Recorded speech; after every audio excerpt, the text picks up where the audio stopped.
There we go.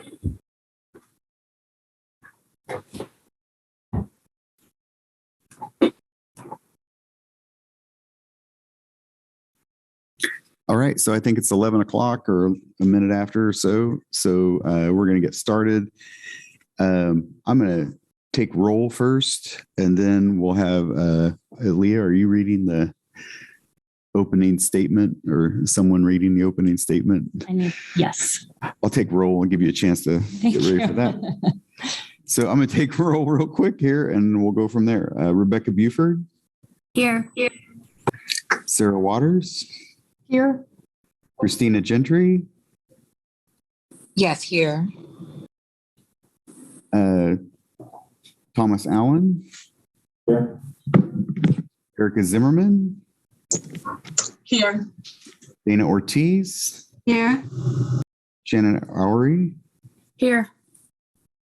Ron Gacious. Ron's gone today. Edith Guffey, who is also going to be absent, I believe. Thomas Howe. Monty Sokup here. Trent Santee. Here. Shannon Reed. All right. So that is 1, 2, 3, 4, 5, 6, 7, 8, 9 present, which represents a quorum.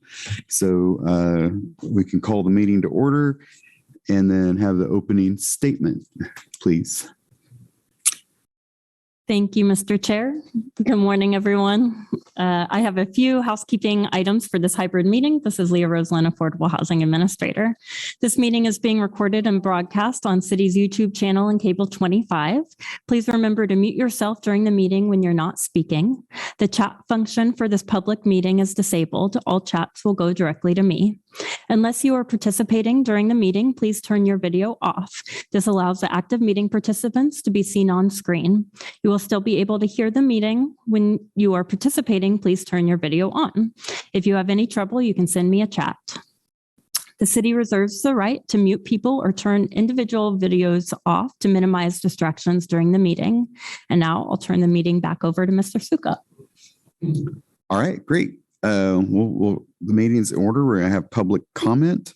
The advisory board will allow the public comment on items listed on the agenda. Each person will be limited to 3 minutes for public comment. Members of the public may provide public comment during or comment on multiple agenda items. General comment on items or issues that are not scheduled on the agenda may be made after all regular business of the advisory board has been conducted. Each person will be limited to 3 minutes for general public comment. So I'm going to look to the room. Do we have anyone that would like to make public comment here? Okay, so Until we get to the agenda item. Okay, that's fine.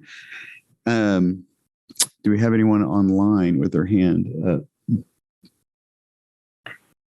I don't see anyone online. So we're going to call public comment and close that. Mr. Chair, Yes. we do have a written submitted comment. Did you want to pull that I up? thought I would pull that at the agenda item. You're talking about the one from Ron? No, this. Oh, we have another one. Yeah, we can read that now. Okay.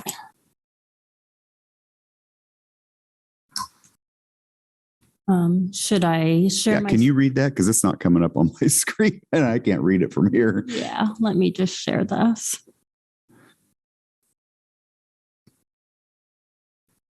Oh, you want me to read that? Okay. Attention, Leah Roslin.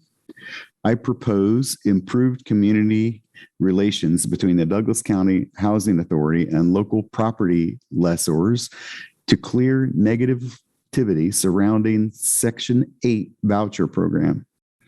Having recently transferred my voucher from a different county, it became obvious that almost all of the many properties for rent in this county. Oh, Sorry, I was trying to make it easier to you read. moved it on me. Excluded potential renters who had Section 8 eligibility. As far as I could tell, in most cases, regardless of the credentials of the renter, this was due to misunderstandings as to how the program works or some negative experience or reputation gained from past failures.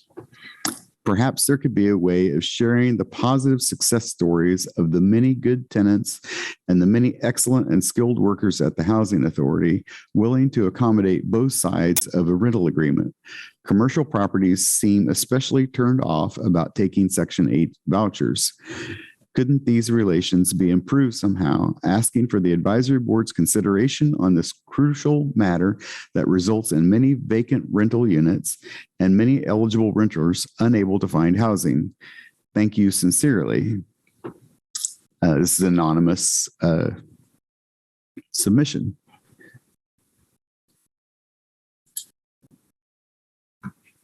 Okay, so with that, So, Monty, this is Shannon Owery, the Housing Authority. I don't know if you want me to respond now or if you'd like me to hold a response, but happy to do that.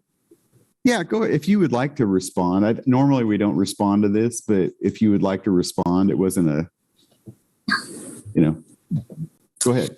Yeah. So about a year ago, with working with the city staff, we have an ESG grant.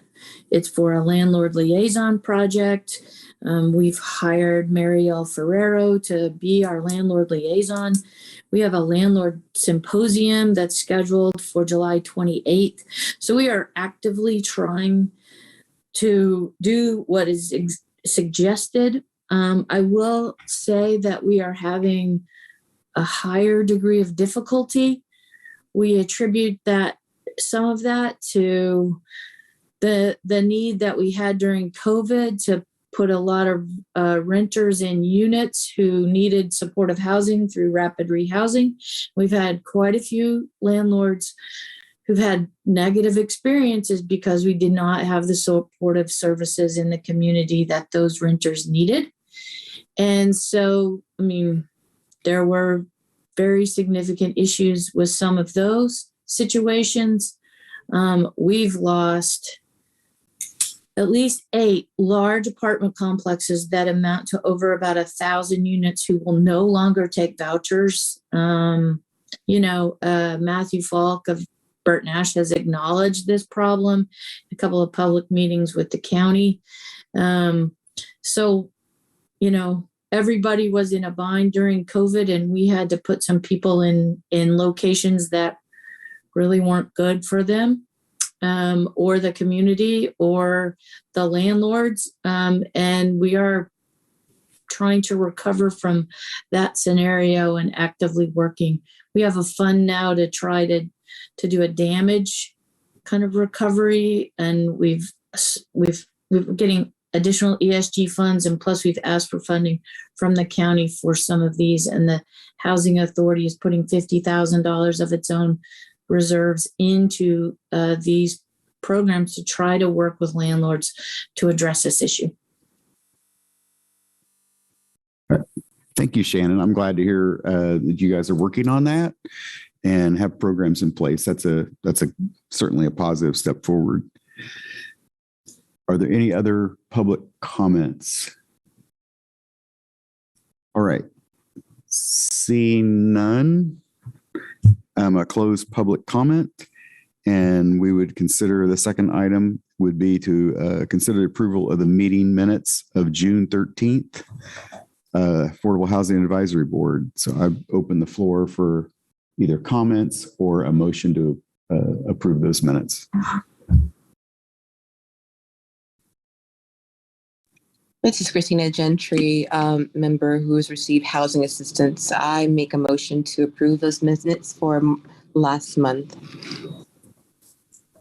Thank you, Christina. Do I have a second? Rebecca Buford with Tenants to Homeowners, second. Thank you. Are there any comments on the minutes? Seeing none, I'm going to take roll.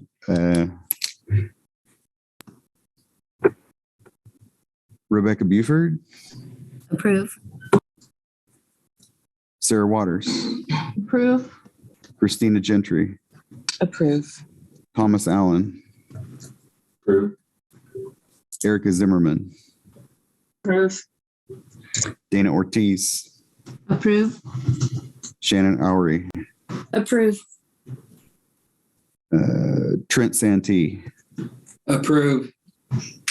Monty Sokup, approve. Motion passes 9-0. And we are on to the regular agenda items. First item we have on the agenda is receive out-of-cycle affordable housing trust funds application for New Hampshire Street Lofts project and presentation from Tony Krsnich, and consider making award recommendation to the city commission. So with that, I'm going to turn it over to Tony to say what he would like about the project. And everybody's obviously seen the materials provided. And then we'll open it up for questions. Tony? Thank you. Thanks for coming today. Absolutely. Thank you for having me. New Hampshire Lofts is located on the east side of New Hampshire Street, right there where the essentially Allen Press portfolio, as I think of it, is located. And although this is what I believe an extremely important project for the city in the area, providing 48 affordable housing units, it's also going to result in the removal of the buildings that have been blighting the south bookend of downtown for literally decades now. If awarded this project by the Kansas Housing Resources Corporation and by the city of Lawrence and Douglas County, we would hope to start construction here in October or November of this year. We already have approval from the Historic Resources Commission, with the exception, I believe, of one or two items they wanted to verify the material, but the size and scope has already been approved by the Historic Resources Commission. It's extremely similar request to what we requested at Penn Street Lofts, with the exception that we have one more affordable housing unit. Instead of live work on the first floor, we're proposing, let me find that number real quick, approximately 15,000 square feet of commercial space. We believe that that's going to be important for downtown. We also believe it's well situated for Class A office or nonprofit office, as close as it's located to all of the city and county headquarters, or the county headquarters across the street. The request is for out of cycle $550,000, which is an identical request to what we'd made previously. We made our request out of cycle last time as well. From a unit standpoint, I just wanted to go over some general numbers. We have proposed 6 studio apartments with the rents that start at $440. We have 35 one-bedrooms, rent starts at $465. We have 6 two-bedroom units, rent starts at $560. And then we have 1 3-bedroom unit with rents starting at $1,350 per month. These rents are significantly below the caps in the respective area median income brackets. The total project costs for this project is just over $14 million, which includes acquisition costs, reserves, and all of the uses of funds. And that number is obviously significantly higher than what we proposed on Penn Street Lofts, before the great inflation. And so again, we wanted to keep it almost identical in a request as we did last time, such as the $550,000 was awarded. Similarly to last time, we understand that there might not be $550,000 to provide to the project in the first year. And so we, as with the first project, are willing to take that in 2 installments, one this year and one next year. And then lastly, we were asked last time to do some level of permanent affordability. I believe it was 5%. I can't remember, but we're willing to do that on this project as well. We work with tenants to homeowners. We work with the county, Shannon's group. We do accept vouchers. And so from that standpoint, I think what we heard earlier, this would fall right in line. I think that Penn Street Lofts initially might have had over 20 vouchers in the building. I think that's an accurate number. And I would say that aside from the material chosen, this building does look very similar to Penn Street Lofts. And I'm proud to announce that Penn Street Lofts actually won the National Runner-Up Project of the Year Award from Novogradac in the Development of Distinction category. We're actually going out to Nashville to speak at that conference and receive that award in late September. So I think that the success has been proven through the various projects we've done in the Warehouse Arts District. And don't quote me on this, but as of 2 weeks ago, I believe we had 250 people on our waiting list at Penn Street Lofts. And so we believe that the need is there and that this project would be filled up as soon as it opened. And other than that, I'm happy to field any questions that you might have. Right. Okay. Are there any staff questions? Do you need any comments on the presentation from staff? This is Leah Rosen, Affordable Housing Administrator. My only comment is that I'm happy to pull up any of the application materials or any other materials that might be necessary or helpful. All right, then I'm going to open it up to the board. Do we have questions from the board?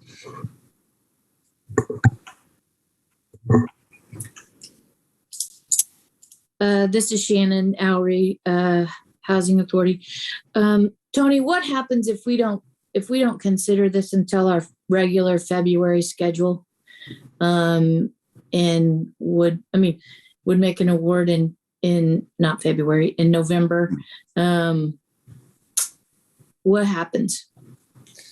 Yeah, obviously we don't have the financing to close on the construction of the project. At best, it'd be delayed. What that would do to the to tax credit rates and additional inflation. Obviously we don't know. But right now, we are asking for the $550,000. We should hear from KHRC here in the next couple of weeks. And I think one other thing that's important to note on this project is this is a small portion of a much, much larger project that would come down the line. Unlike other projects, this project, the developer fee, almost the entire developer fee is being deferred. And so, this is a project that's extremely tight. And for those reasons, we need the $550,000, the NRA, the IRB, just almost the exact same program that we did at Penn Street Lofts. The other reason to start a project like this, obviously in the fall, is so that you can be in the dry working through the wintertime. So even if the project was delayed by, say, 90 days, the true delay would probably be much, much more than that because we wouldn't have the opportunity to have the building framed and work on the interior of the building in the dry during the wintertime.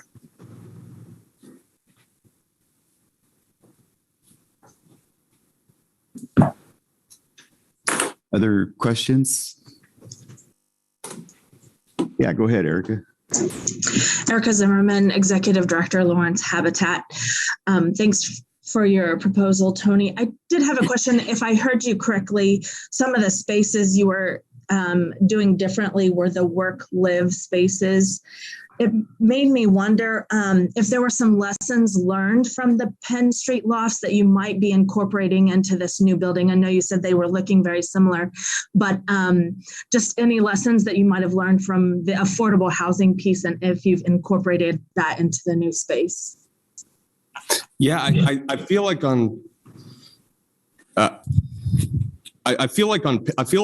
Street Lofts, the affordable housing piece was fairly consistent with the other projects that we worked on. I think we've done 12 affordable housing tax credit projects now. One thing that surprised me on Penn Street Lofts, I guess, I had held on and not really done any studio units or efficient units until Penn Street Lofts. I was surprised that those were actually the first units to lease up, which is why I incorporated more studio and efficient units in this project as well. The live work piece was also extremely well received. Live, work, and affordable. I believe we've been 100% occupied with a waiting list since October. From a design standpoint, I feel like we've, especially on Penn Street Lofts, went back and forth with the city and the neighborhood quite a bit on that one. So when we got into New Hampshire Lofts, we knew what to expect, and I attribute the experience at Penn Street Lofts to having a pretty smooth process with the Historic Resources Commission. Other than that, I think it's a pretty straightforward project, new construction, which is oftentimes a lot simpler to develop than some of my historic buildings, such as the one that I'm going to start here in a little bit at the Quonset Hut. So I feel like this is pretty straightforward. Okay, other questions? Yeah, Trent Santee, the Lawrence Home Builders rep. I got a couple questions for you. The first one being on your application that shows the number of units, and you gave us the starting price for those units. It shows a scale for the cost of those units. Is that a sliding scale based off of the AMI, or how is that attributed? Yeah, that's correct. So we have 30% AMI, 50% AMI, and 60% AMI on this project. And each one of those rental scales is the maximum rents are depicted by HUD. And so each one of these rental scales, whether or not it's 30, 50, or 60, is below the published maximums. Great. And then follow-up question is, what about your general contractor? I mean, I can read their name off of the application, but what can you tell us about them? We haven't gone under contract with any specific general contractor. Obviously, there's great general contractors here in Lawrence that we're talking to. The general contractor that did Penn Street Lofts, they estimated this project, and First Construction also estimated this project, but we have not gone under formal contract with any GC at this point. Okay, thank you. Thank you, Trent. I want to follow up on one of Trent's questions, if you give me a chance here. You said you have apartments at 30, 50, and 60% of AMI. Can you, and it doesn't have to be today, but provide the breakdown of the number of units at each level? Yeah, I could do it real quick if you wouldn't mind. Sure. Since we're all here. Sure. There's one 30% studio unit, there's two 50% studio units, and there's three 60% studio units. There is two 30% one bedrooms, five 50% one bedrooms, and 28 60% one bedrooms. There is one 30% two bedroom. There's one 50% two bedroom, and there are four 60% two bedrooms. And then there's just one 60% three bedroom. Okay. Thank you, Tony. Are there other questions? This is Christina Gentry. Oh, I'm sorry. Go ahead, Christina. Go ahead. Thank you. Christina Gentry, member who has received housing assistance. Hi. Thank you for all the information. I think I'm really in the proposal. I'm really in the positive that you're accepting vouchers, and it seems to be a very good commodity in these times in Douglas County, especially for renters. So I'm happy that you are ready. You're supporting over 20 vouchers, and that you continue to do so and accept vouchers. But I guess I'll ask the question that is usually asked of our applicants, but if funding was not recommended by this board, how would you afford to meet the project needs and to fund this project in the budget? We wouldn't have a project. I'm assuming that somewhere down the road, if an affordable project was not recommended by the city of Lawrence or the Kansas Housing Resources Corporation, that it would be a market rate project. We try to provide something for everybody. We believe that the west side of New Hampshire Street and Massachusetts Street will be a market rate project, but we wanted to have at least some mixed components. So if there wasn't affordable housing funds available either through this body or the Kansas Housing Resources Commission, it would more than likely just be 100% market rate. Thank you. This is Sarah Waters with KU. My question is, so if we did do partial funding for you, is there an amount you need to hit in order to get this going of that 550? So is there a sweet spot that you need 300 now, 250 later, or is it not that complicated? Oh, no, that's a great question. I believe how we did it last time was, I can't remember what the breakdown was last time, but for this application, we're recommending half of the funding this year, half of the funding next year, to hopefully take advantage of this unique opportunity without, stressing the affordable housing funds even more than they are. Obviously, there's never enough, especially with the demand that we have now after the pandemic. But the $550,000, we were planning on breaking that up evenly. Partial this at the end of this year and then partial next year. The money does need to come in before the stabilization and completion of the issuance of 8609s, but we are not requesting full funding this year. Hopefully that makes sense. Thank you. All right. Other questions? Yeah, go ahead, Rebecca. Thanks, Tony, for the information. Can you give me the range of rents? I think that's what's the 60% going down? Sure. Do you want me to just list them all real quick by bedroom type? Well, yeah, you don't need to give me the 50. We know that's somewhere in the middle there, but Sure. Just that higher end, right? The 60%. Sure. What do those hit? 60. Yeah, sure. 60% studio is $725. 60% one bedroom is $800. 60% two bedroom is $1,175. And then the 60% three bedroom is $1,350 per month, with the landlord paying for hot water, sewer, and trash. Thank you. That was my next question. That were you going to pay for sewer and trash and water? So that's helpful. And then you said you have not gotten an allocation from KHRC yet, but you're waiting to hear from them in the next few weeks. Yeah, I believe it's going to happen sometime in the next 2. I've had good conversations with people at the state on a regular basis, but no announcement has been made that I have seen yet. And so if you don't get this year, would you probably apply for this project again in the coming year with KHRC?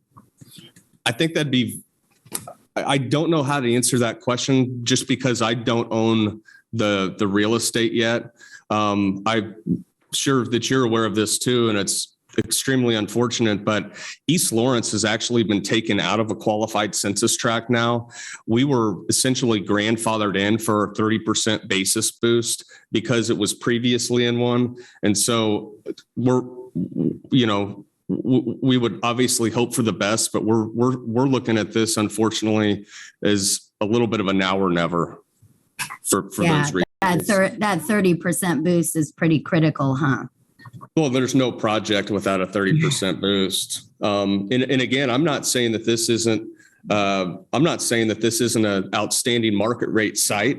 I just, if possible, as I've done over and over again, would like to see a mixed income component to it.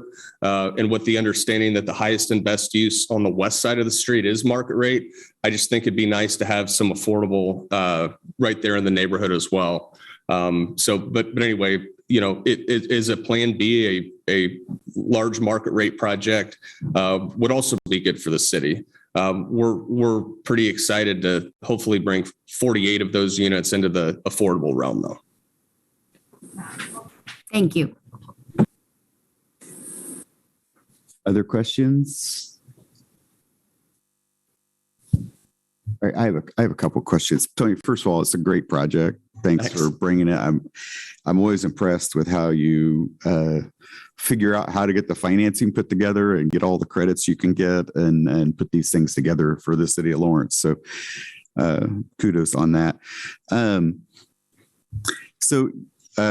heard you say you don't own a site and we don't have zoning. And my experience is zoning typically takes about 3 months to get through the process. So with that, I'm going to say your October start date on construction is probably a November or December start date. Unless you are somewhere in the process further along than was in your application. I'll have to double check this. And this is why developers should have their attorneys with them. But I believe that it is zoned. Okay. And if I'm misspeaking, I apologize. I don't believe I said that we didn't have zoning. Well, but let me look that up. I think I read in the application, and I read it last week. So forgive me but I was thinking you said you had to go through zoning and a building permit process. Well, definitely a building permit. Uh-huh. And by the way, October will be a race. Make no mistake about it. Especially with as much as costs are fluctuating now. Yeah. But that would be essentially, I believe that would be at least what our goal was on Penn Street Lofts. Yeah. Okay. But let me try to find this real quick. That's okay. So the root of my question is, if we delayed this decision a month to see if you got KHRC funds, does that have a huge impact to you? Well, I will. I mean, yes, we in theory lose a month, and I will also say, from a strategic standpoint, I wish that I had come to the body far before now, because it would sure be nice with the Kansas Housing and Resources Commission that is reviewing applications today and this week, if they have not informally already made up their mind to have it be shown loud and clear that the city is supportive of this project. Sure. I think it'd go a long way. But it's just, there's just so many, there's more moving targets now than there's ever been, and so I'm hoping before they make the announcement to at least show that the city is financially partnering on this project, just as they've done in the past. We did get an outstanding letter of support from the city, but we don't have a formal approval, and I have no idea what those discussions look like. But I think it'd go a long way if while they're in the process, if they knew that there was a commitment from the city. Right. Sure. Those whenever you have money in hand from some other commission, it always helps your next application. We get that. So my only, again, a great project. My only concern is that we have, other great projects in the queue as well. And to not compare these head to head gives me a little bit of angst. So that's where my conflict is. It has nothing to really do with the project. I would just rather have it compared to all of the opportunities we have for the funds. And that's what makes me nervous about awarding this ahead of time. But that's my own stance, maybe not that of the board. May I speak to that just for 1 second? Sure. We designed this request almost identically to how we did Penn Street Lofts, and the Kansas Housing Resources Corporation, as many states do, they have set dates, when you have to make application, and therefore they, have one announcement date. Unfortunately, the timing of the tax credits and the timing of some of the cities around the country, they just don't line up as we wish that they would at all times. This project, again, not only did we design it identically, or this process identically, to come in out of round just sheerly because of a timing standpoint, I think this project's unique to maybe any affordable housing project I've ever heard of, where the developer fee is almost entirely being deferred.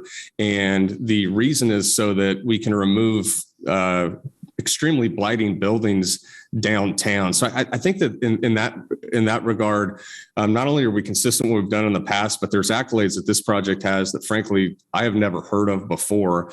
And the other thing that I wanted to make mention of is, I feel like the general contractor on the first project did an outstanding job, at least most of the days, of trying to keep people off of the streets and out of the neighborhoods.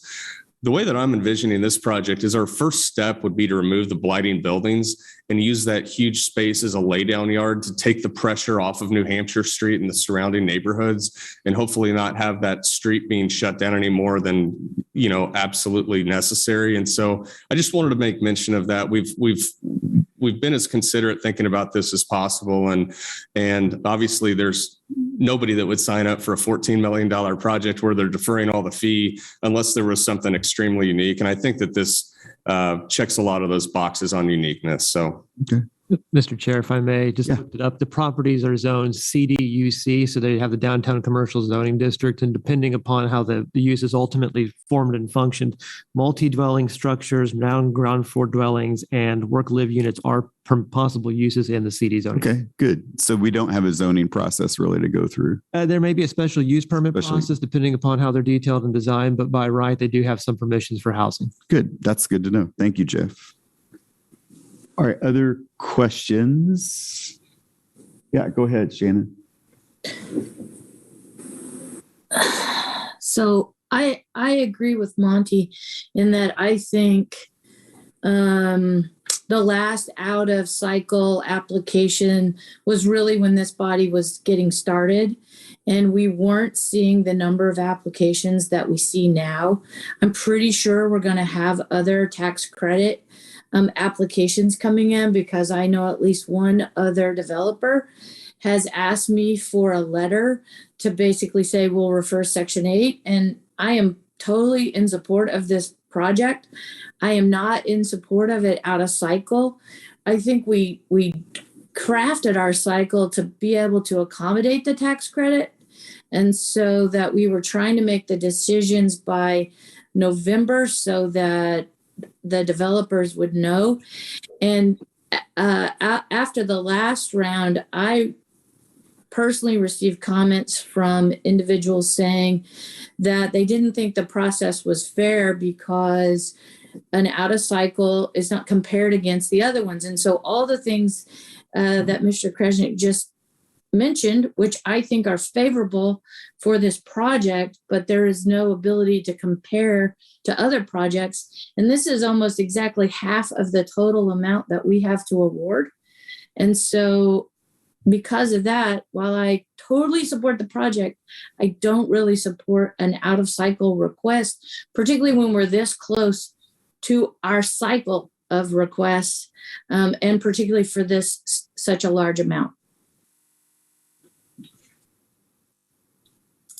Mr. Chair? Yeah, go ahead. I'm wondering if the advisory board is interested in hearing any public comment on this item before going into further deliberation, or if there is public comment on We it. could do that. Is there public? No final questions on the application. Okay.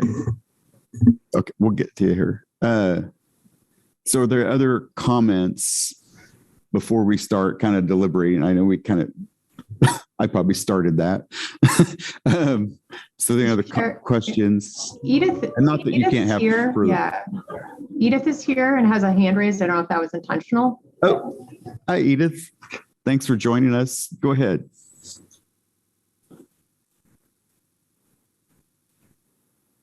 Edith, we're not hearing you. There you are. A little louder if you can.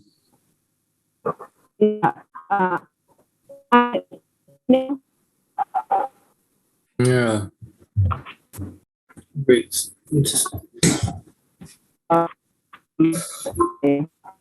Heard a lot of.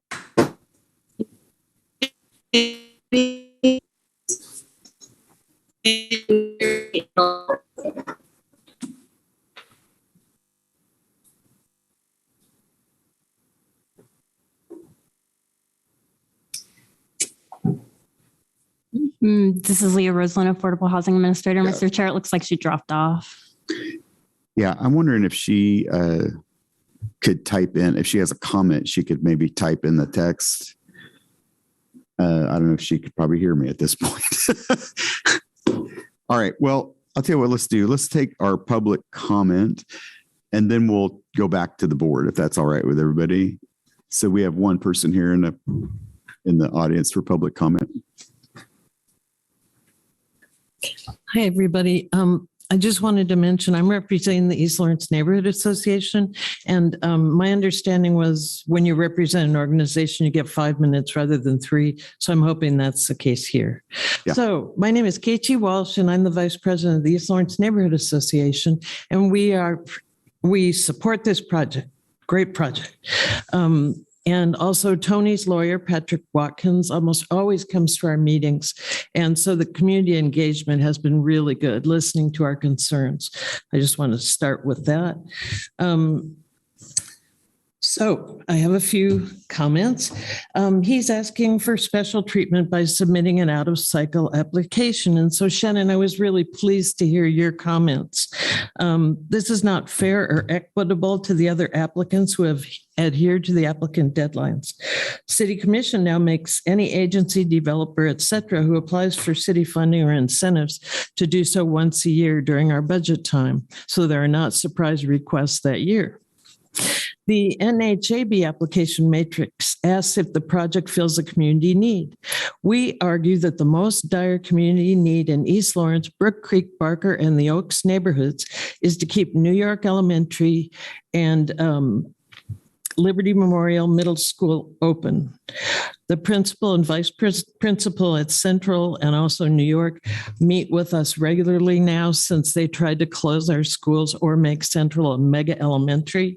We are very, very concerned. And part of the problem is we've gentrified so much in East Lawrence. People can't stay.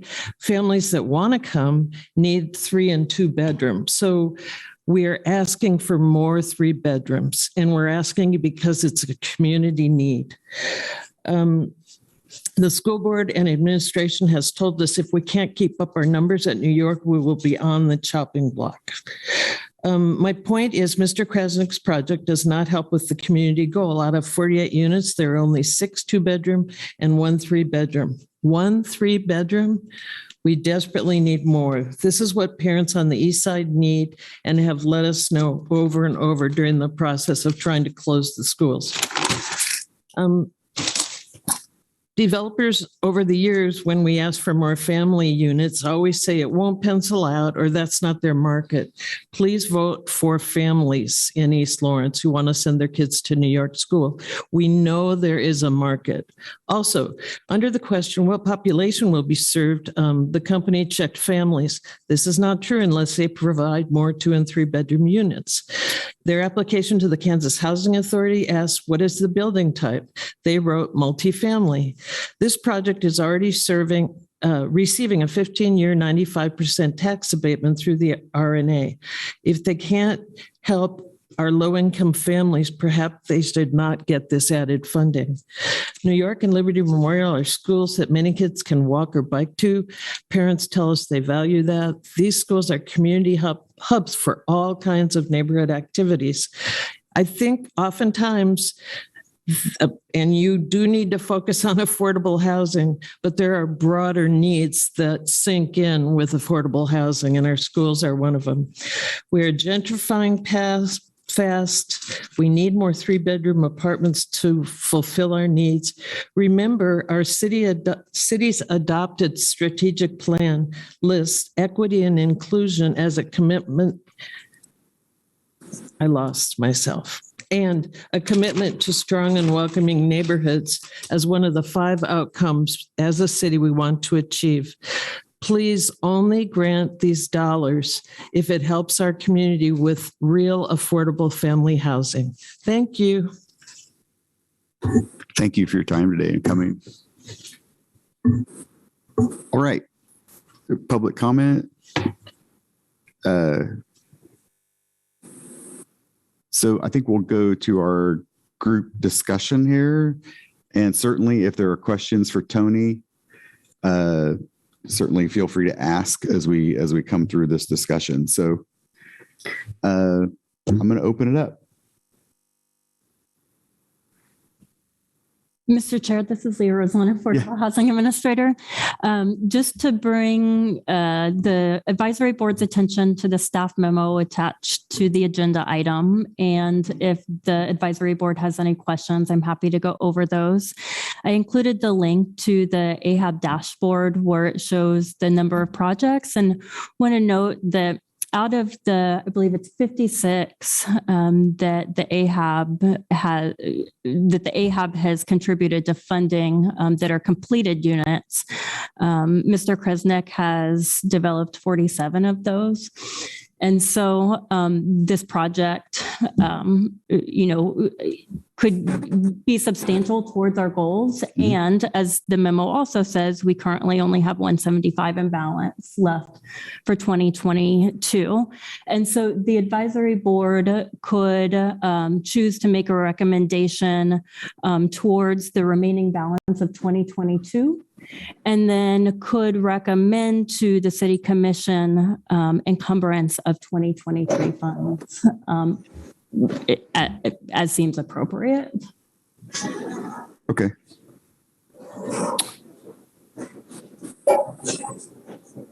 So anyone's thoughts on this? I mean, as I see it, there are a couple options here, and if there's not a lot of discussion, could require a motion. But one would be to vote, as Leah pointed out, we could award or we could make a recommendation for the current funds and for future funds. So that's one possibility. The other possibility is we could ask that this be put in the hopper with our regular NOFA process.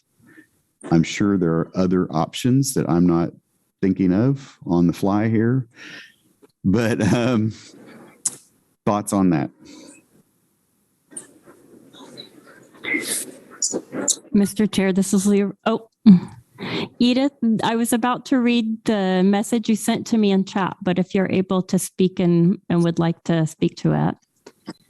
Well, can you hear me? Yeah. Yes. Okay. My only comment was that I agree with what I heard Shannon and Monty say. I think it's a great project, but I do not support an out of cycle funding. We did that once before with the same developer. I'm concerned about the precedent that we continue doing that with this developer, and I'd like to see what other proposals we get, and that we look at the whole.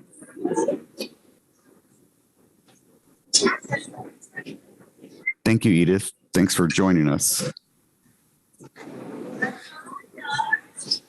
Other comments? Anyone? Mr. Chair, Trent Santee, the Lawrence Home Builders rep. A couple quick questions. Do we have any other proposals in like the queue, like that are already, I guess I'm unfamiliar with the timeline of when we receive the projects and we start to review them. Everyone keeps saying it's coming up. It's very soon. Could we have some clarification on if we've received anything that we know we're going to have to review, or when that would be and how many items there would be? Yeah. So, obviously people are working on and working around the existing schedule that is traditional. So typically what that looks like is in July, we put out the notice of funding opportunity. In September, the applications are due. In October, we have the presentations by the applicants. Then in November, we score and make a recommendation in November. Typically, that's right before Thanksgiving.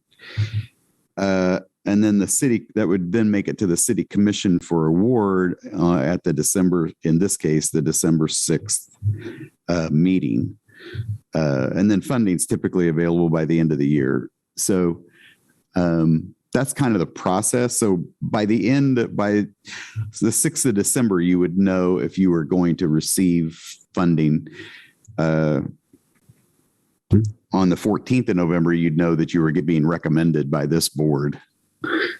So we're talking about August, September, October, November, about four months kind of timeline for that process. This is Leah Roseland, Affordable Housing Administrator. Just to add to that also, because we haven't released the NOFO, there are likely in organizations or companies that aren't aware of the opportunity. So once this advisory board approves it and then the city commission approves it, then we'll start marketing the NOFO, and applicants will have until September 23rd. So at this time, I think Shannon mentioned she is aware of at least one other developer. We do anticipate seeing at least a couple other development applications, but we won't know what those are until the end of September. Right. And we typically have 5 to 6 applications. I mean, in our normal rounds, we're seeing 5 to 6 applications of varying sizes, some as low as $25,000, and then up to about $500,000. This is probably about the range that we've typically seen. So. Okay, thank you for that. Then on that, I believe someone said we have $175,000 of current balances. That's 2022 money that didn't get awarded. And so this next timeline would all be for the incoming 2023 money, correct? Yeah, that'd be correct. So there's a statute, I think it is, where we can't spend money we don't have. So basically, we could only allocate what we have. We can kind of encumber future, but they wouldn't, there's no guarantee. The tax dollars have to be collected before the city will spend them. They won't spend them on the come. So I just want a clarification because so per his request, we could out of cycle allocate $175,000 to this project and then hold back the remaining $375 if we decided to fund that portion. That's a possibility, certainly. It would reduce the impact of it being out of cycle, and it's not $550 compared to other projects out of cycle. It's only $375. I just wanted to get on the same page here. Make sure I was understanding what we're. Yes and no, but we only have that pool of funds that we're getting. So it uses part of the pool of funds. So we'll use, when we make our allocation in November, we'll have the full pool. So if we allocate the 175 now, it'll be that pool minus the 175. So we don't, if you allocate the money, you've allocated the money. Yeah, correct. It's not available in the next round. Yeah. So one of the concerns was that we're allocating money out of cycle. And so I was trying to clarify that if we spent the last of the 2022 money, then we essentially would have a separate conversation about, the remaining balance he's requesting. And that could be compared in cycle with the other people. It doesn't kind of work that way. It's not a annual allocation. We get tax income every month.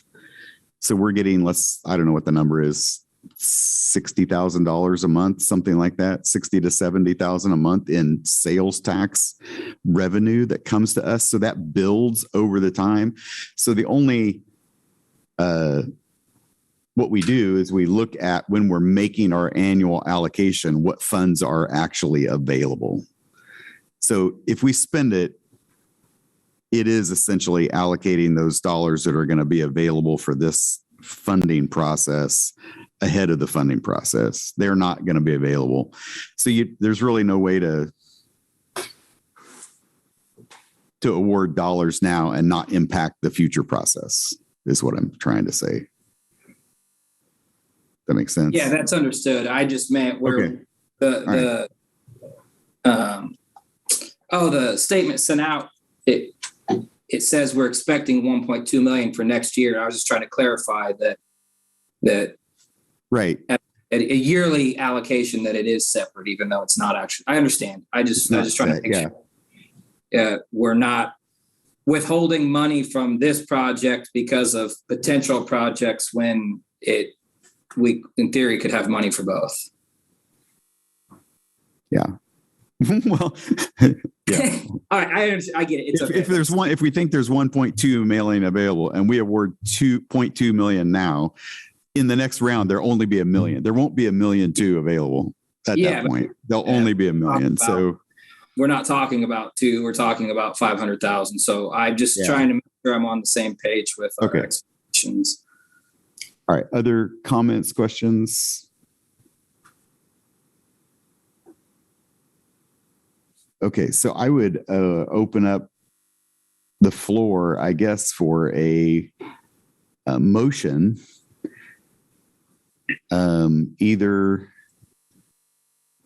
a proposal to fund or partially fund this project, or a motion to postpone evaluation of this project to the normal process.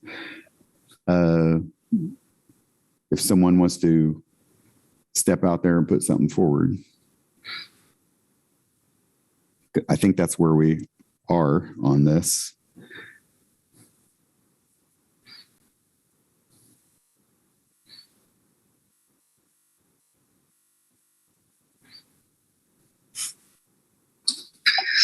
All right, who's going to break here?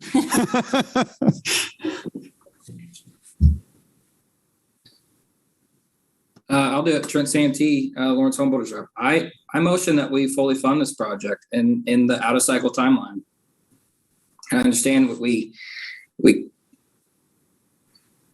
I guess we can only agree to fund the 175 now, but that's what I was commenting on was, so,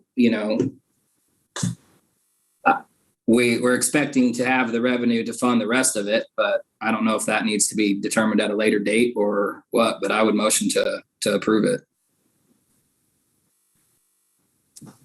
Okay.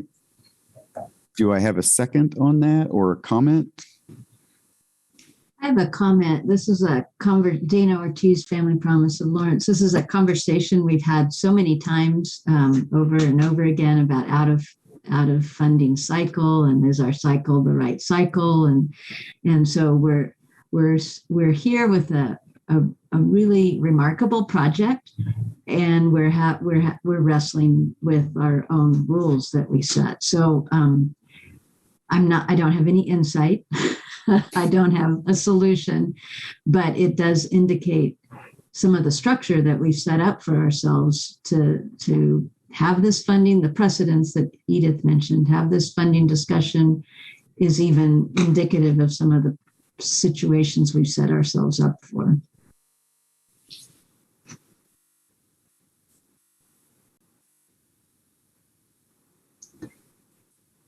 This is Sarah Waters with KU. I'll second Trent's motion. Okay, so we have a motion and a second. Mr. Chair, this is Leah Rosen, Housing Administrator. Before you go into more discussion on the motion, Mr. Krsnich had a item for clarification, if you don't mind. Okay, is the board okay with letting? No. Okay, I have one person that's not okay with that interjecting in the. So, okay, so I guess we are open for board discussion regarding this motion that's on the table and been seconded. Yeah, go ahead, Thomas. Yeah, I think that one thing as we kind of move forward with this is it would be nice to see if there's any way that this proposal could address the East Lawrence Neighborhood Association's concerns. So that would be something that I think would be interesting to discuss. If there's opportunities to maybe shift the units to being more bedrooms. So it would seem that could be taken into consideration. Okay, so I'm knowing that as a comment to Tony, the applicant, to address whether or not the units could there be more multi-bedroom units. Thank you for allowing me to clarify that. Mm-hmm. These all of these matrix are based upon a third-party market study. Developers love 3-bedroom units. We only have to build one kitchen and you get more bedrooms. Unfortunately, in multifamily environments here in the city of Lawrence, the number one vacancy you will ever have is a 3 or 4 bedroom unit with 2 bedrooms being the second. I'd love to have a building full of 3 bedrooms. It's our least desirable, least sought after unit, and we market everywhere.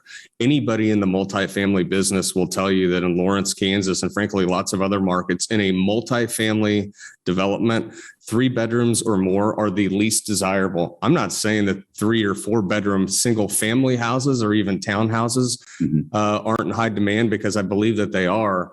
We're very lucky that we're full. If I ever have a vacancy, it is a 3 bedroom unit, which is why we did what the market study told us to do. So I just wanted to clarify that. And may I make one more comment? It's a 100% clarification comment. It's not a positioning comment, for lack of a better term. All right. Go ahead. Yeah. I don't know how, and I might be thinking about this wrong, but these projects are all driven by the tax credits. The tax credit applications go out the first week of February. I don't know how you could make an application to this body without it being out of cycle, unless you do it after the fact. And Kansas Housing Resources Corporation wants this meeting and this approval to have already been done by now.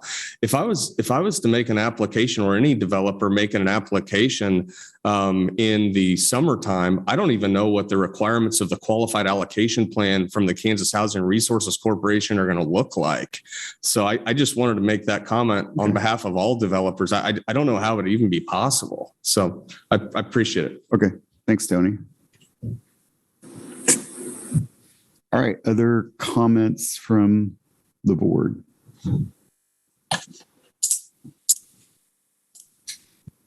Yeah, go ahead, Shannon. Yeah, I don't support this motion only because I think we undermine our process. And I think then we start looking like we play favorites and we're arbitrary and capricious. So we're going to make everybody else go through the normal cycle. I'm pretty sure we have other tax credit units projects coming, and that instead of having the full amount to look at for all of the projects, we will reduce what we have by half, and really undermine the legitimacy of this body. And so that is my problem with it. I totally support this project, but I support it in cycle. And so I hate to see us undermine our own credibility. Thank you, Shannon. Rebecca Buford with Tenants to Homeowners. I agree with Shannon, and I feel like we could certainly look at our timeline. It is really hard to do anything with the tax credits unless we're on almost the same timeline. So our application would be due. I mean, I think we were trying to address that timeline, Tony, that it would be, you would have to submit it before you put in the February 1 application to our body. And then you would know if we had given you those funds to leverage the tax credits or not.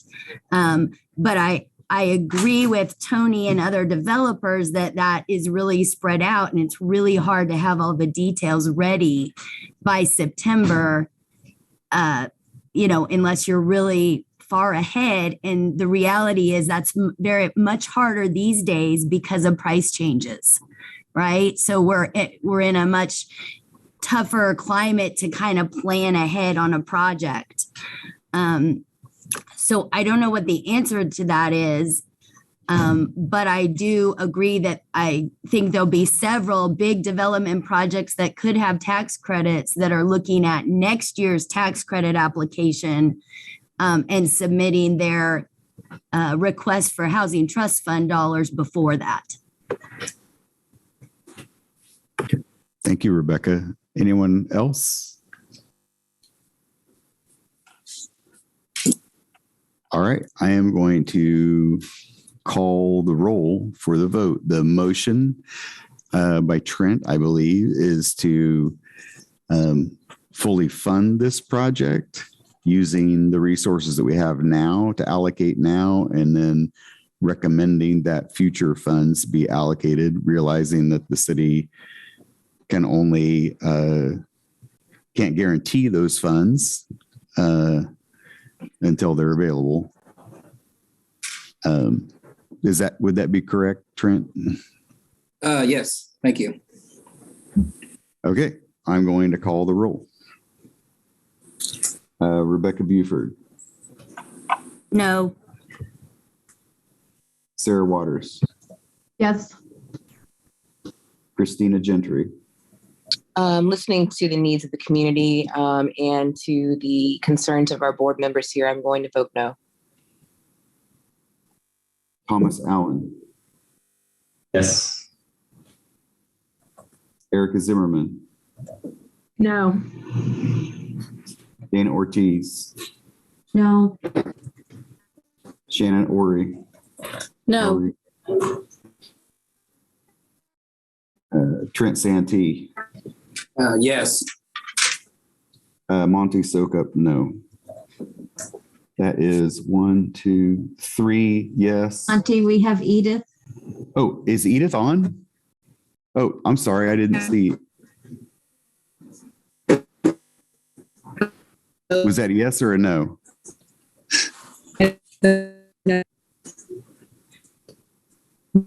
Did anybody catch that? I'm not catching that. No. It's a no? It was a yes. It was all right, I need to confirm Edith's vote because can she type that to you? Or is she able to do that? This is Leah Rosen, Affordable Housing Administrator. Edith, if yours, I don't see that she's still on Zoom. Well, we have 6 no and 3 yes. So I think regardless of what so that motion fails. That puts it back in our court. Would we have a motion to suggest that he submit or a recommendation? I guess we could just make a recommendation that he submit in the normal process, that the applicant submit in the normal process, and we'll consider it at that time. I don't think that requires any motion since we're not making a recommendation to the commission. Would you agree, staff? On that it doesn't require anything if we're just not acting on the application? The role of the Affordable Housing Advisory Board is a recommendation body. So the recommendation would still go to the city commission because they would ultimately have to do the approval of it at that point in time. If the board was to just want to recommend that it follow the NOFO procedure correctly, and you want to forward that recommendation to the city to the commission, then that would be a vote we would need to take. Okay. I make that motion. Shannon Lowry Housing Authority. Okay. So Shannon's made a motion that we forward a recommendation to the city commission that this application follow the normal NOFO process. Is that a correct statement, Shannon? Yes. Okay. Just Mr. Chair, this is Sarah Waters. I don't understand why we're doing this. So why are we going to recommend that the developer take another step? I mean, we just voted down their proposal. I think it's up to the developer now to make a decision on how they want to do it, unless the city commission needs us to say that. Yeah. I think we should do it only because, we don't have funding ability. So the developer can go to the city and ask for the funds, which is fine and completely within his right. But I think we should state our position, which is that we would prefer that the proper procedure be followed. Yeah, we heard the argument to make a recommendation, so I think we should probably act on it. Okay, so we have Shannon's motion on the floor. Do I have a second for that?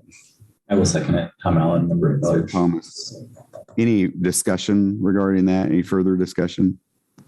I have a question. Would we require, because of our NOFA, which hasn't been approved yet, Dana Ortiz Family Promise, sorry, do we require that the project be reapplied for once the NOFA is open, or is it already considered applied? It just seems that we would have to have them reapply since the NOFA has not yet been approved? That's our next agenda item, I believe. Yeah, I would think they would just apply through the normal process. If they chose to submit what they've already done, then that's what they choose to do. And I think they would probably need to reapply. Okay, so any further discussion? All right, I'm going to call the roll again. Rebecca Buford. Approve. Sarah Waters. Approve. Christina Gentry. I approve. Thomas Allen. Erica Zimmerman. Approve. Dana Ortiz. Yes, approve. Shannon Oury. Approve. Trent Santee. Approve. Monty Sokup, approved. Motion passes 9-0. So we will make forward a recommendation that to the city commission that this be pushed on. Thank you. Thank Tony, you for coming in. I appreciate it. It's a great project. Can I ask one question I'm a little bit confused on? I think I think this issue is closed. I know it's not about it's not about this issue. It's just about the application cycle. Can you just direct that to staff after Sure. this public meeting? I think that's not appropriate. Thank you. Okay. Thanks, Tony. All right. On to the NOFO. Second item is consider recommending the city commission approval of the 2023 Affordable Housing Trust Fund Notice of Funding Opportunity and Application.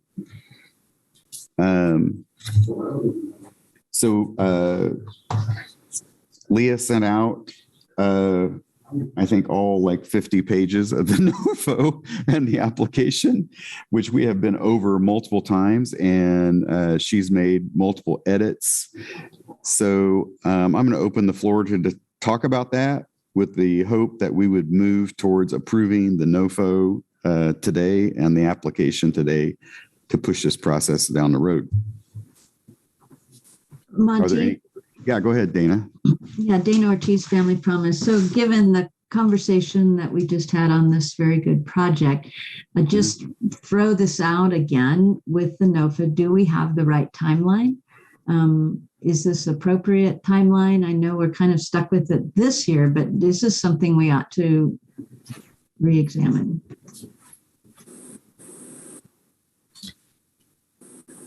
This is Leah Roseland, Affordable Housing Administrator. Thank you for that comment, Dana. The last year when we had a goal of aligning the timelines, the Kansas Housing Resources Corporation didn't have their timeline set for the low-income housing tax credits. And so we did our best to sort of estimate based on what it had been the previous years and set our annual timeline. I've checked frequently to see if they've updated the next year's timeline, and I haven't seen that they have yet. And so, so that might be a discussion that this advisory board wants to have, is if that is our goal, how much do we want to sort of hang out in limbo or just wait for them to set their timeline, or do we want to move forward and that we could look at this year and upcoming years as the advisory board thinks is appropriate. But yeah, that is a challenge and also a goal. So. Okay. Thank you, Leah. Monty Sokup, Chair, and I think I've not been announcing who I am. I'm with Justice Matters representative. So thank you. I like, that's interesting that it moves around. And I wonder if we could work, instead of maybe setting a specific timeline, if we could work towards having a standardized NOFO that we could then, once we know the timeline, we could quickly get it out instead of taking 3 months to get it out. We get it out, if it comes out, we find out the timing in June, we get it out at the end of June, it gets approved, we're reviewing in August then, and then we would avoid, maybe we could avoid some of this issue and change the timeline. I don't know what that does to applicants. It can't be much worse than what we just saw with this applicant, and the timing doesn't work for them. So I'd rather try to work around applicants, but maintain our process. So I wonder if that's a possible adaptation.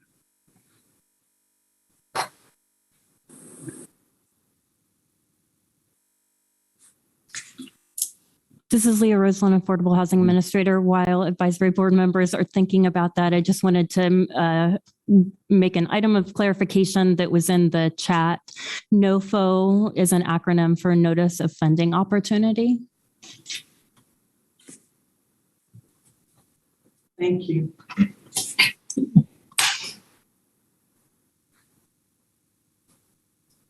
All right. Are there any other comments on the existing NOFO? I think the task at hand today is to approve the NOFO and the process we have set up for this year.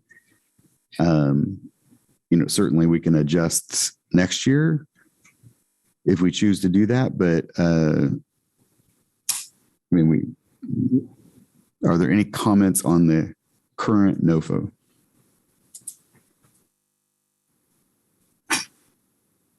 Okay, then, go ahead, Dana.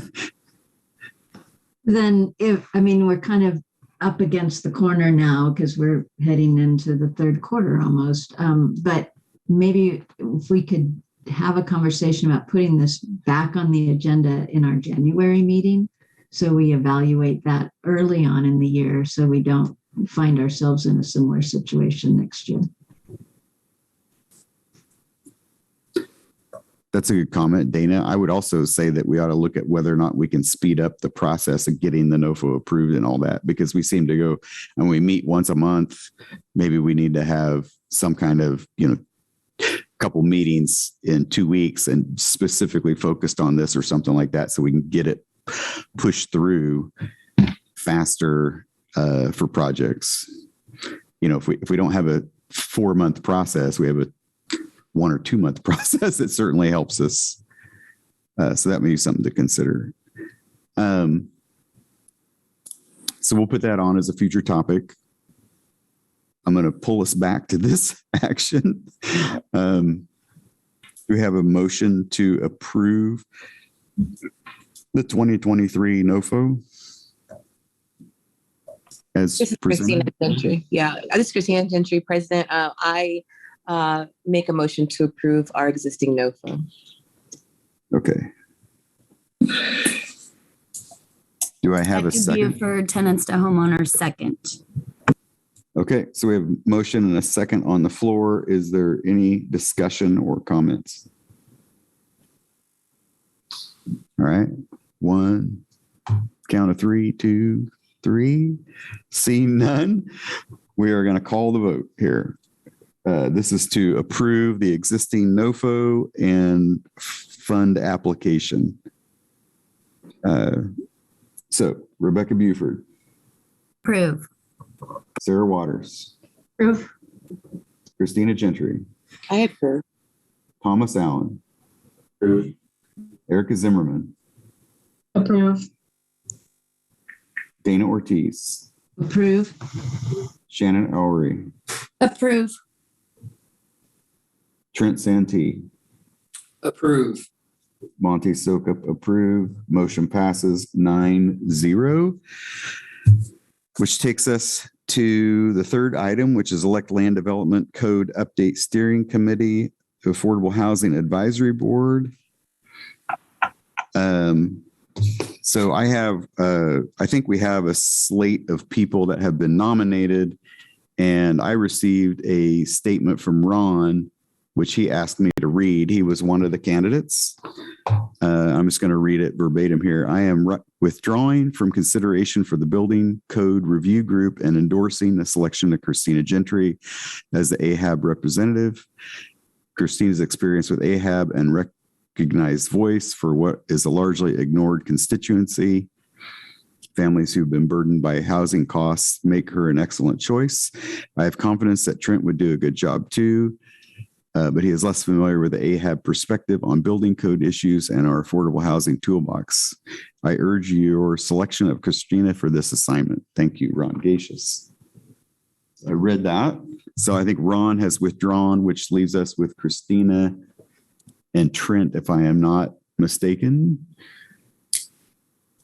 Is there anyone else that would like to make a nomination of someone for that committee or volunteer themselves?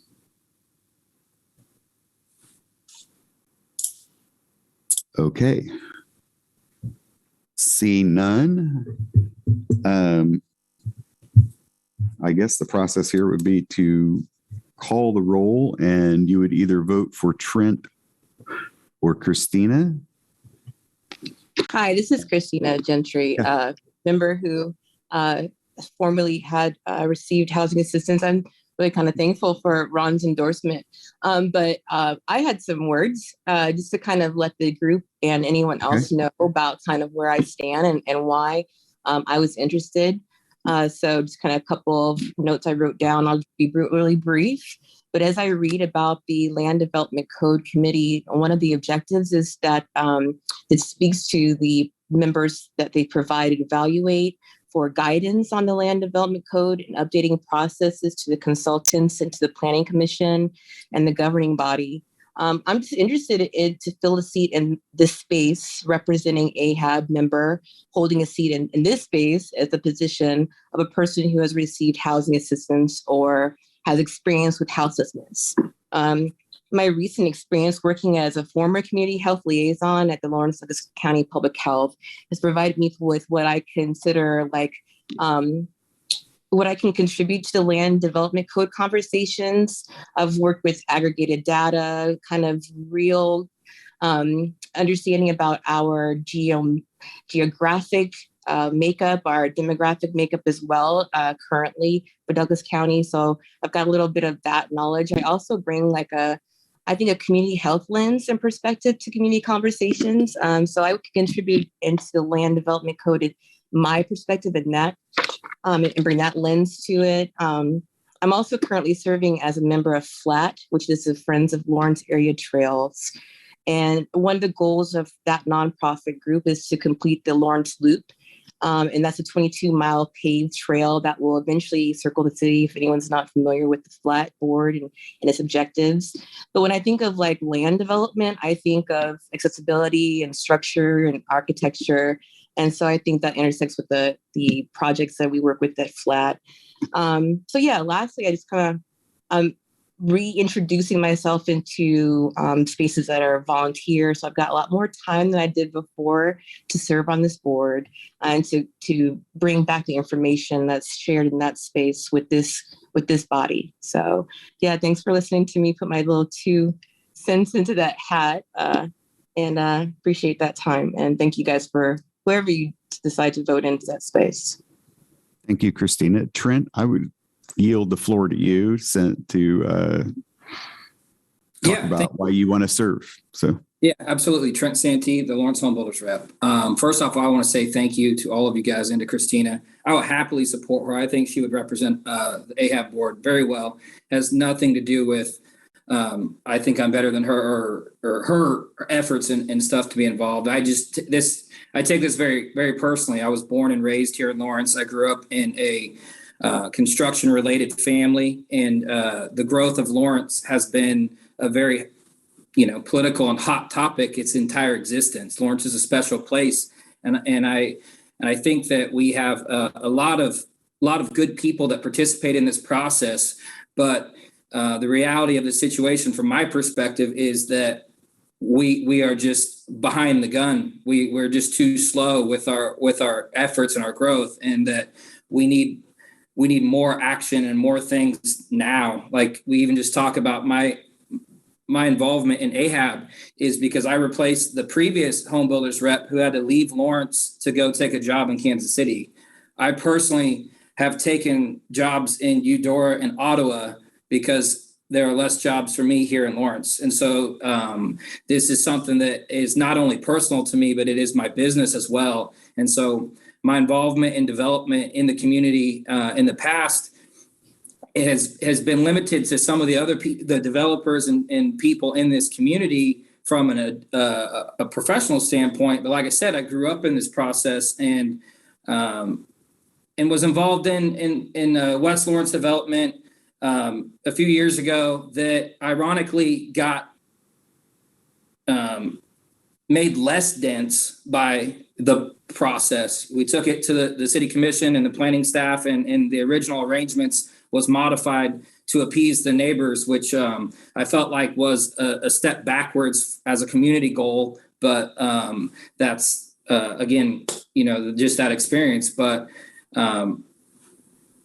I just want to be involved. I want to be able to participate, and I want to be able to take my personal experience and my professional experience and AHAB's voice and be able to jump in and throw that in the mix with the other real estate professionals and the people that are going to be involved in that process, because to me it's bigger than just one project or one idea or one demographic or one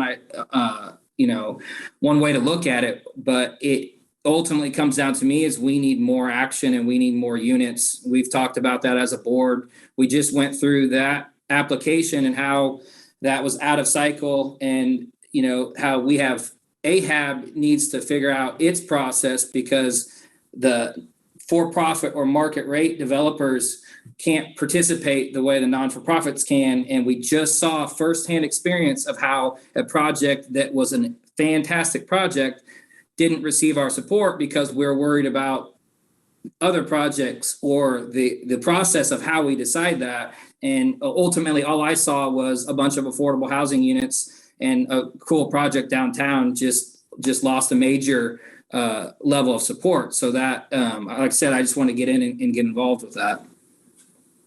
Thank you. Thank you, Trent.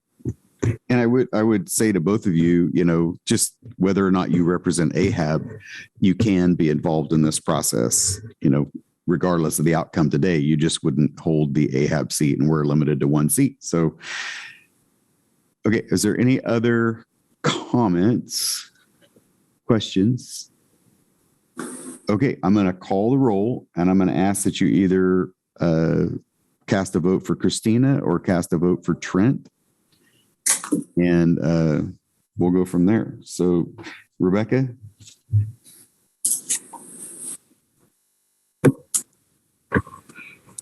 This is a really hard decision, and I don't like going first. But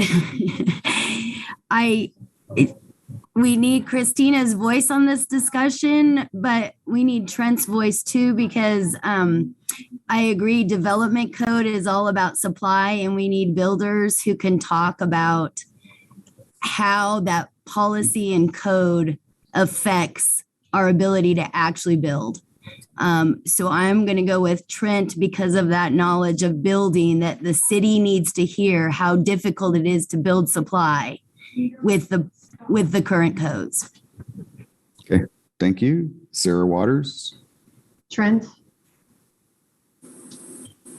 Christina Gentry? I'm assuming you get to vote for yourself. I would assume I would also vote for myself. Thanks. Okay. Thomas Allen? Trent. Erica Zimmerman? Christina. Dana Ortiz? Christina. Shannon Ori? Christina. Trent? For myself, Trent. Monty Sokup, Trent. So that puts us 1, 2, 3, 4 for Christina, 5 for Trent. So we have Trent right now as our representative, is the current recommendation. Congratulations, Trent. Christina, I hope you will stay involved regardless. This is obviously a tough decision for all of us because you both would do a great job. Mr. Chair, Next. Leah Rose, Yes, go ahead. Housing Administrator. It looks like there might be public comment on that item. We have public comment online. I see a raised hand. Oh, Michael Allman. Yeah, I guess public comment. Yeah, go ahead, Michael. Thank you, Mr. Sokup. I raised my hand before the vote. I'm sorry, we didn't catch that, but go ahead. Well, I'll pass on my comment about the candidates. But in general, what I'd like to speak to is that in this case, Mr. Santee focus in his work on the steering committee on what is referred to as missing middle housing. That is the way a lot of communities are addressing affordability. Missing middle housing basically meaning duplexes, triplexes, quadplexes, cottage clusters, townhouses, things of that sort. That really is the way we achieve more density. And density is what our comprehensive plan has as a primary goal. Not just for affordability, but certainly for affordability, but also for avoiding sprawl, having more compact growth that is more energy efficient and more cost effective. When it comes to affordability, the area that I've been focusing on recently, which some of you may be aware of, is new development, particularly annexations at the perimeter of the city, where we're needing to balance where affordable housing is as opposed to concentrated on the east side. So it's one of the primary ways that we can be spreading affordable housing around the community. We've had 3 major annexation proposals in the last year. If a developer agrees to having some affordable units in these new developments, single family developments, it's no more than 1 or 2% of the housing. Whereas if we make it, instead of single family developments, multifamily developments and mixed development, which is something that is going to be addressed in the code revisions. That's one of the main areas that they're considering. If we have that multi-dwelling and mixed use, they can be more of this missing middle housing. So we get potentially 5-10%, maybe even more affordable units by just changing the land use and the patterns of the land use. So I encourage Mr. Santee, which, as I understand so far, the Home Builders Association prefers single dwelling zoning. I think he should be looking at it not from the standpoint of the home builder's preference, but of what is better for the community and better for affordability. I could point out also that I think it's unfortunate, but now we have 2 representatives of the Home Builders Association on the steering committee, because there is a slot already on the steering committee for the home builders. But I appreciate the time, and I hope the board presses issues like that in the future. Thank you. Thank you, Michael, for chiming in there. And I'm sure that Trent understands that he is not representing the Home Builders Association. He's representing the Affordable Housing Advisory Board. So I'm sure he will carry forward that work on behalf of this committee. Next, are there any other comments? Okay, thank you. Affordable Housing Advisory Board work groups, receive staff update and consider signing up. So this is kind of the last opportunity, I think, to sign up to be on one of the 2 work groups we have. So I'm going to turn that over to Leah for the staff report. Thank you, Mr. Chair. This is Leah Rislin, Affordable Housing Administrators. So I just wanted to go over the work group structure and do one last call, as Monty said, for folks interested in joining one of the work groups. So the work groups will be utilized to advance specific goals that the AHAB has that we haven't been able to advance in the regular full monthly meetings. The work groups will be formed and meet on an ad hoc basis. The structure, I'm not going to read every item on the document, just ask that you refer to it. And I'm going to go down to the work groups. They are optional. It's not a requirement to serve on the advisory board, but the advisory board did elect to have 2 work groups, a policy work group and a community outreach and engagement work group. At this time, we have actually 4 members. I convinced Monty to join the policy work group as well. And we have, at this time, no signups for the community outreach and engagement work group. And so I'm wondering if others are interested in joining either work group. If there's no interest in joining the community outreach and engagement work group, I would say we just eliminate that work group at this time and focus on the policy work group. So I'm interested in if other members are interested in signing up for one of these.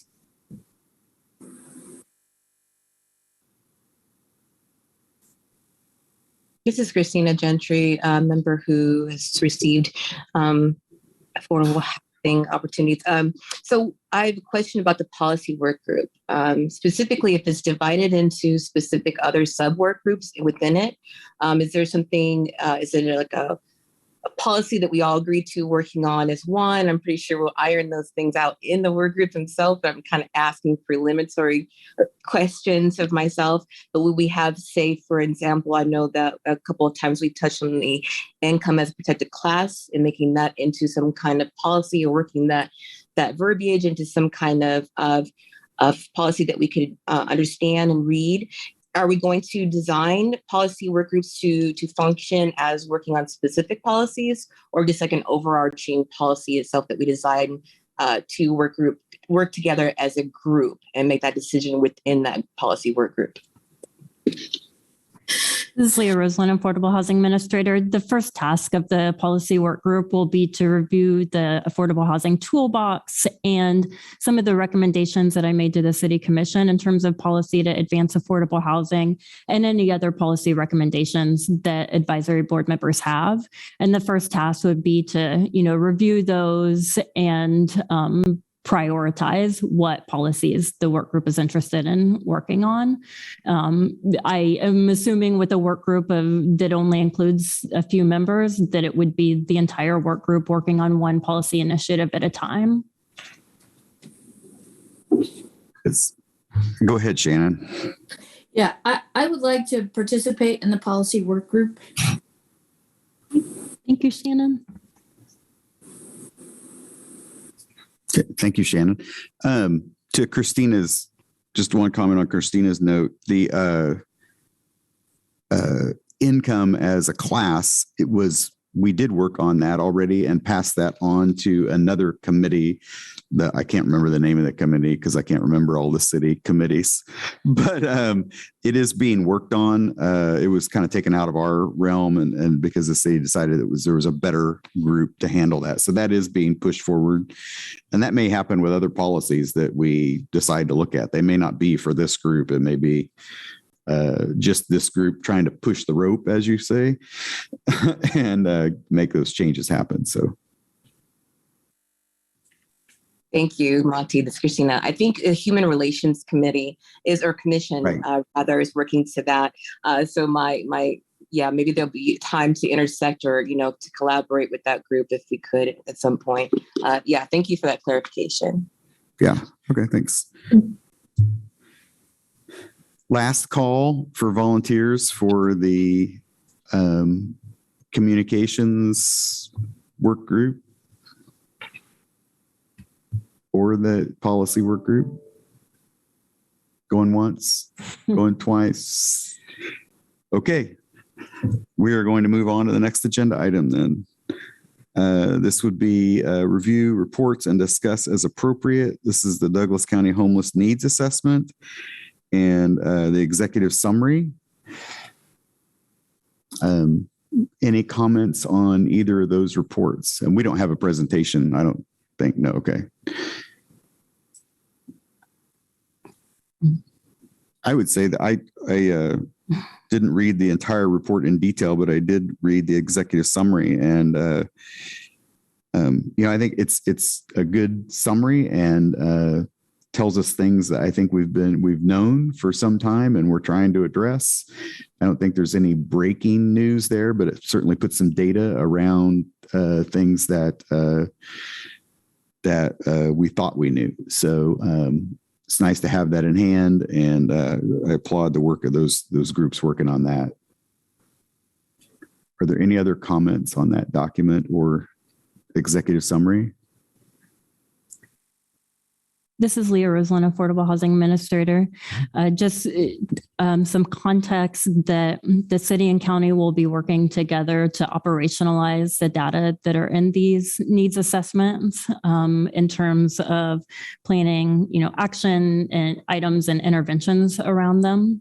And so that's going to be the next step of this process. And if any advisory board members are interested in being involved in that or learning more, you're welcome to reach out to me for more information. Okay. Thank you. I would just one other note on that is, one of the comments in that summary was that we need more affordable housing. So if nothing else, it validates our work. So there you have that. So with that and seeing no comments, I'm going to move on to the staff report. Thank you, Monty. This is Leah Roslin, Affordable Housing Administrator. The Affordable Housing staff report is attached to the agenda, so I'm not going to read all of the items, but I do want to just highlight a couple of them, and I'm happy to speak to any if there are additional questions or feedback. First, I wanted to note the issue of the source of income non-discrimination ordinance process and give another update about that. So the Human Relations Commission voted at their last meeting to rename their commission to the City Human Rights Commission. That work, and they have formed a work group to develop an ordinance around the source of income non-discrimination. They will be presenting the draft of that ordinance to the commission at their August meeting, and the AHAB members may wish to consider providing live or written public comment.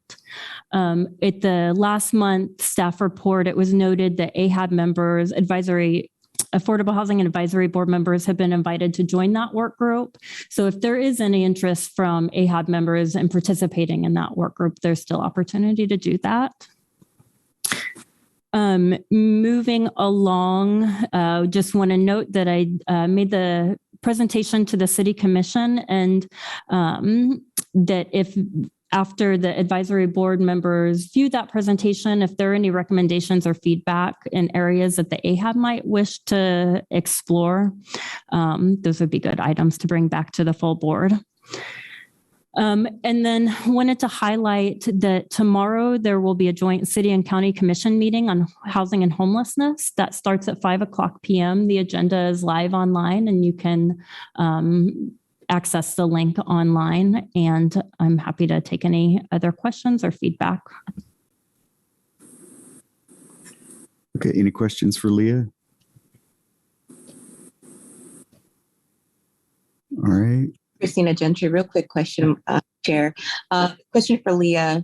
Leah, who would be the point for the Human Rights Commission to provide any kind of public comment? Can that just be done as we register, just like we do for AHAB? Or would there be, for example, some information I could send or something I can connect with Dr. Faris Mohammed, who I believe it is a liaison for the Human Rights Commission? How would that process go to connect with that Human Rights Commission effectively and quickly and streamline? This is Leah Roslin, Affordable Housing Administrator. So you are correct, Christina, that on the agenda, there will be an email address to send any written or live public comment to.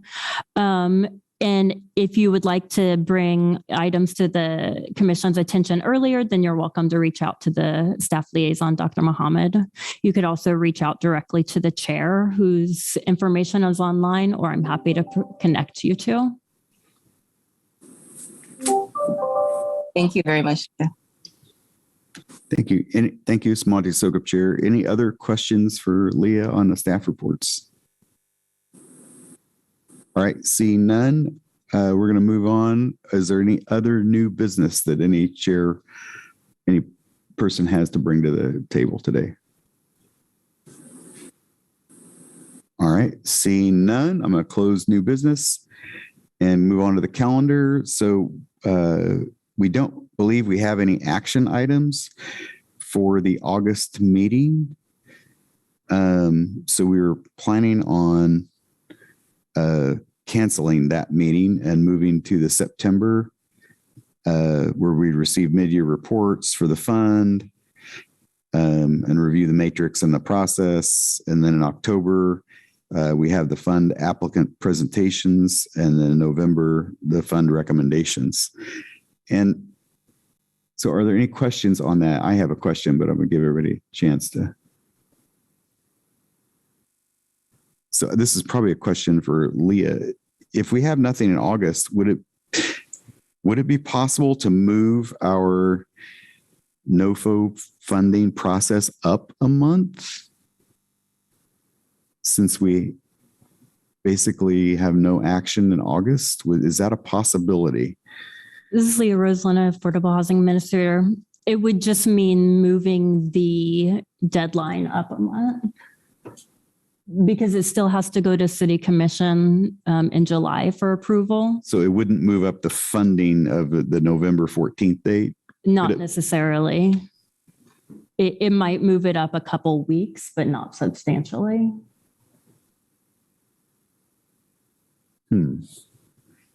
Well, so we're not taking any action on the August meeting at this point, but if we don't, so I'm going to ask for staff to look at whether or not we could pull that forward and what it would do to the process.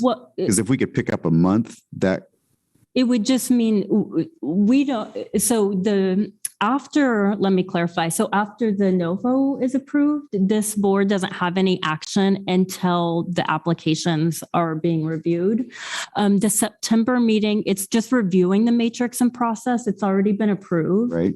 And so if the advisory board is interested in moving up the process so the awards are approved before November, then the application deadline would need to be set earlier. Right. So instead of having a September 23 application due, we'd have to have an August 23 application due or something like that, August 20th.